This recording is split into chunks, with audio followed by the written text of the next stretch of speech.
Are you a loving child or a malignant parasite? All consciousness, all awareness springs from God. The God who calls himself I am who am is the source from whom all entities spring, receiving their allotment of consciousness as infants receive milk to suckle. Entities are points of consciousness, but they are not self-aware, such as an animal. A cow is conscious, for example, but it cannot philosophize.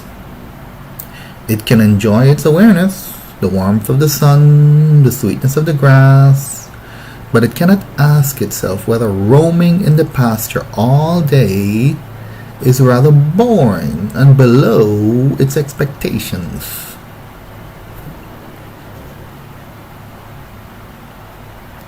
Human beings are, however, self-conscious entities, as self-consciousness is what makes an entity a being.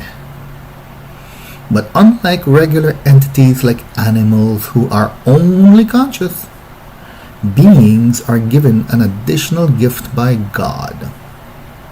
Through their self-awareness, they are given the gift of free will.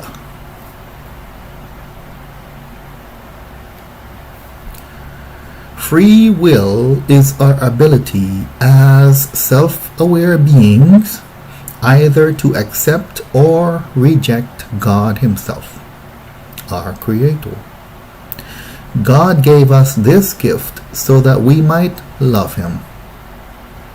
God wishes that we grow beyond merely enjoying the many and various and eternal fields of his creation. We are to mature from suckering infants into his children by utilizing our free wills to accept him and follow him in loving obedience. But because some of us will exercise our free will in the opposite direction in rejecting God, not all of us become his children. Those who reject God become malignant parasites as opposed to loving children. They choose the evil course of attempting to seize the goods of God's creation, such as traveling the stars and exploring the universe via technology, and attempting to seize immortality via the sciences, rather than awaiting God's gift to his obedient children of all these things as future mini-gods ourselves. Evil beings also seek to dominate their good as well as their evil brethren in their poisonous lusts, rather than gratefully receiving from God and happily sharing God's abundance with their fellows. Now, if you find in your heart a desire to enjoy privileges over your fellow human beings, especially at their disadvantage, you are probably a parasite and not a child of God. So I ask again, what are you? A loving child or a malignant parasite?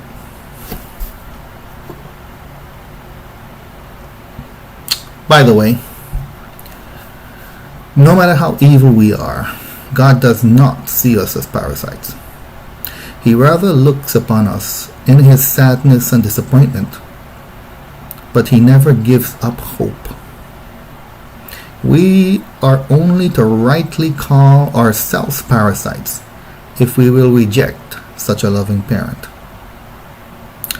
So, taking my cue from God, neither would I call anyone a parasite.